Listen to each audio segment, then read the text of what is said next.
बिस्मिल्लाहिर्रहमानिर्रहीम। अस्सलाम वालेकुम। मैं हूं असद और आप देख रहे हैं असद इलेक्ट्रिकल।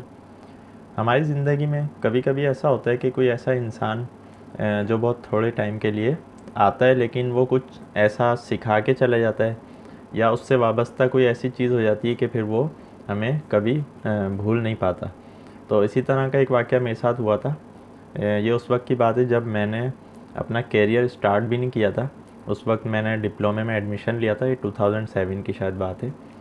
तो नई नई मैंने एक दो जगह कुछ 2-3 महीने के लिए जॉब्स की और फिर एक कंपनी का मुझे पता चला कि वहाँ वैकेंसी है। तो मैं भी पहुँच गया इंटरव्यू के लिए। तो वहाँ इंटरव्यू में दो अफराद थे। एक उस कंपनी के ऑनर थे, क्योंकि वो छोटी सी एक कंपनी थी, उनके पास वर्कशॉप था एक छोटा सा और जनरेटर्स का ही वो काम करते थे। तो एक कंपनी के ऑनर बैठे हुए थे इंटरव्यू में और एक दूसरे साहब थे जिनका नाम मंसूर अली शाह था। तो मंसूर अली शाह साहब जो है वो मेरा इंटरव्यू ले रहे थे। तो इंटरव्यू के बाद बहरहाल उन्होंने सेलेक्ट कर लिया और फिर मेरी वहाँ हायरिंग हो गई। तो ज्वाइनिंग में मुझे कुछ टाइम दरकार था, तो मैंने उनसे कहा कि मैं इस डेट से ज्वाइनिंग दूंगा। तो इंटरव्यू होने के बाद जब हम बाहर निकल के आए ऑफिस से, तो मंसूर अली शाह साहब ने मुझे कहा कि आपकी जब ज्वाइनिंग होगी तो उस वक्त मैं यहाँ पर नहीं होऊंगा, चूँकि मैं न्यूज़ीलैंड से आया हूँ और बेसिकली वो न्यूज़ीलैंड में ही रहते थे। 15 साल बाद वो अपने पेरेंट्स से मिलने आए थे पाकिस्तान। तो जो छुट्टियां थी उनकी 2-3 महीने, उसमें वो टेम्परेरी जॉब कर रहे थे। ज़रूरत नहीं थी उनको, लेकिन उन्होंने बताया कि उनसे चूँकि बैठा नहीं जाता बग़ैर काम के, तो वो जॉब कर रहे हैं और फिर वो चले जाएंगे। तो उन्होंने कहा आपके कोई भी क्वेश्चंस हैं आप मुझसे अभी पूछ सकते हैं। या उन्होंने मुझे एक पीटीसीएल नंबर दिया अपना, चूँकि उस वक्त मोबाइल वगैरह का इतना वो नहीं था। तो उन्होंने कहा जब तक मैं पाकिस्तान में हूँ मैं आपकी हेल्प कर लूँगा, ये मेरा घर का नंबर है, फ़ोन नंबर, और अभी आप कुछ भी मुझसे पूछना चाहें तो पूछ सकते हैं। अब उस वक्त मेरी कंडीशन ऐसी थी कि मेरे जहन में सवाल तो थे, लेकिन उस तरह से नहीं थे कि मैं उनसे कुछ बाकायदा पूछना चाह रहा हूँ, और ना ही मुझे कुछ नॉलेज थी ना ही एक्सपीरियंस था। तो उन्होंने जो क्वेश्चन इंटरव्यू में किए थे जिनका मैं जवाब नहीं दे पाया था, उन्होंने वही कॉन्सेप्ट मेरा वहाँ पर क्लियर कर दिया। पेन और पेपर लेके उन्होंने मुझे एक्साइटेशन सिस्टम बताया। फिर उन्होंने मुझे रोटर और एक्साइटर वगैरह की वाइंडिंग्स के हवाले से, रेक्टिफायर के हवाले से और कुछ एवीआर के हवाले से मुझसे बातें की। तो मुझे याद है कि उन्होंने जो क्वेश्चन किया था जिसका मैं जवाब नहीं दे पाया था, वो ये था कि आपके पास एवीआर फेल हो गया जनरेटर में, एवीआर नहीं है दुनिया का हर टूल है, तो आप किस तरह से उस जनरेटर को रेडी करेंगे अगर इमरजेंसी केस में आपको सप्लाई चाहिए हो। तो मैं उसका जवाब नहीं दे पाया था। तो फिर उन्होंने वो चीज़ें मुझे बाद में क्लियर की सारी, और बस उसी दिन उनसे मेरी मुलाकात हुई थी। जब तक वो पाकिस्तान में रहे ना मैंने उनको कॉल की।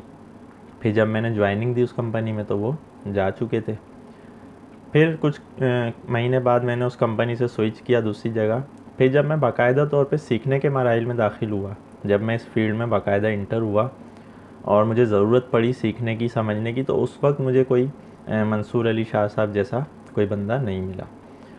और आज तक मैं कहता हूँ कि मेरी फील्ड में बहुत से मेरे उस्ताद हैं जो सीनियर्स हैं जिनसे मैंने सीखा है, लेकिन जो मंसूर अली शाह साहब में बात थी वो मैंने पाकिस्तान में ख़ास तौर पे किसी में भी नहीं देखी।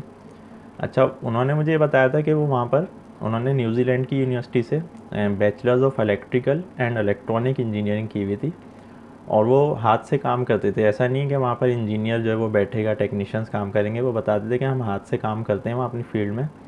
तो इसीलिए पाकिस्तान में उन्होंने कहा मुझसे छुट्टियों में घर पे बैठा नहीं जा रहा, तो मैंने यहाँ जॉब कर ली टेम्परेरी। तो मैं उनसे बड़ा मुतासिर हुआ था। यानी उन्होंने बग़ैर पूछे ही इतनी चीज़ें मुझे उसी दिन सिखा दी। बाद में जब मुझे ज़रूरत थी तो उस जैसा मुझे शख्स दोबारा अपनी ज़िंदगी में देखने को नहीं मिला। तो फिर आगे चल के जब मैं काफ़ी हद तक सीखा और मेरी नॉलेज में इजाफ़ा हुआ, मेरा एक्सपीरियंस बढ़ता गया, तो फिर मैंने भी सोचा कि जितना कुछ मैंने सीखा है मैं उसको शेयर करूं दूसरों के साथ। अच्छा, फिर मुझे टीचिंग का शौक़ हुआ, लेकिन टीचिंग उस वक्त मैं कर नहीं सकता था क्योंकि मेरी जॉब चल रही थी। या तो जॉब छोड़ के टीचिंग की जाए तो उसमें फिर सैलरी वगैरह इतनी नहीं मिलती, जॉब भी ज़रूरी, हालात ऐसे नहीं थे। दूसरा मैंने सोचा कि मैं जॉब के साथ पार्ट टाइम टीचिंग करूँ, वो भी मुमकिन नहीं था। एक दो जगह मैंने इंटरव्यू दिए, एक जगह मैं इलेक्ट्रिकल की इंस्ट्रक्टर के लिए सेलेक्ट भी हो गया था, लेकिन फिर मैं वहाँ ज्वाइन नहीं कर सका उनको। तो फिर जब यूट्यूब वगैरह आया, टाइम गुजरता गया, तो मुझे याद है एक दिन मैं देख रहा था कि सिंगल फेज़ इंडक्शन मोटर की डायरेक्शन को हम किस तरह चेंज कर सकते हैं। तो मुझे इस चीज़ का जवाब नहीं मिल रहा था कहीं। फिर मैंने यूट्यूब पे सर्च किया तो वो हिंदी में इंडिया का कोई चैनल है, उसकी वीडियो मेरे सामने आई, तो मेरा वो कॉन्सेप्ट क्लियर हुआ। इसी तरह कुछ और मसले थे, वो मैंने यूट्यूब से देखे।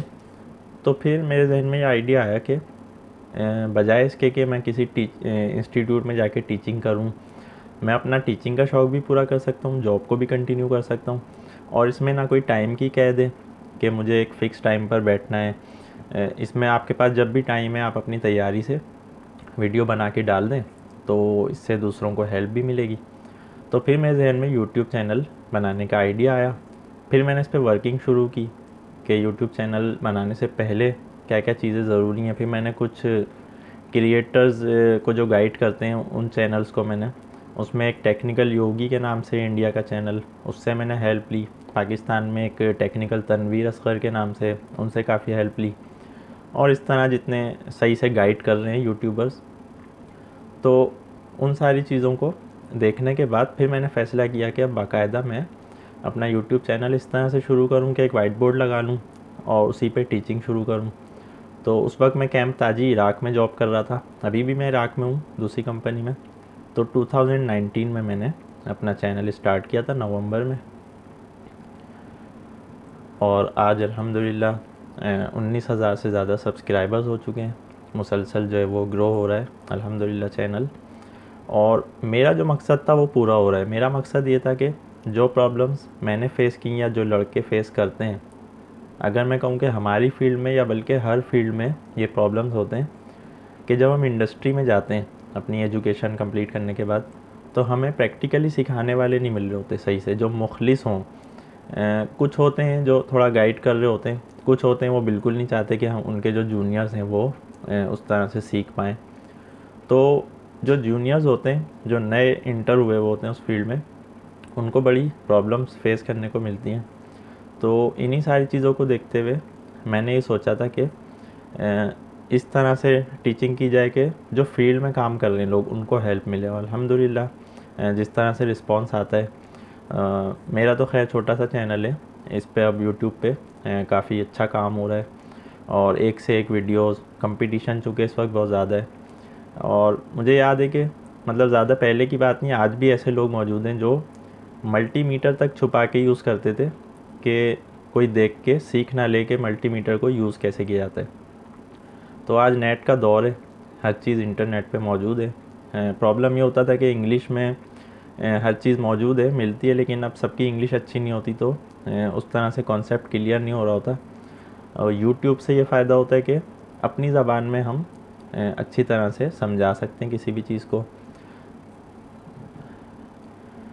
बाकी रहा मेरे करियर के हवाले से, इंशाल्लाह मैं जल्द एक वीडियो बनाऊंगा कि किस किस तरह से मैंने अपनी एजुकेशन कंप्लीट की थी, कहाँ मैंने जॉब्स की हैं, करंटली मैं कहाँ जॉब कर रहा हूँ। इन सारी चीज़ों पे मैं इंशाल्लाह एक अनकरीब वीडियो बनाऊंगा।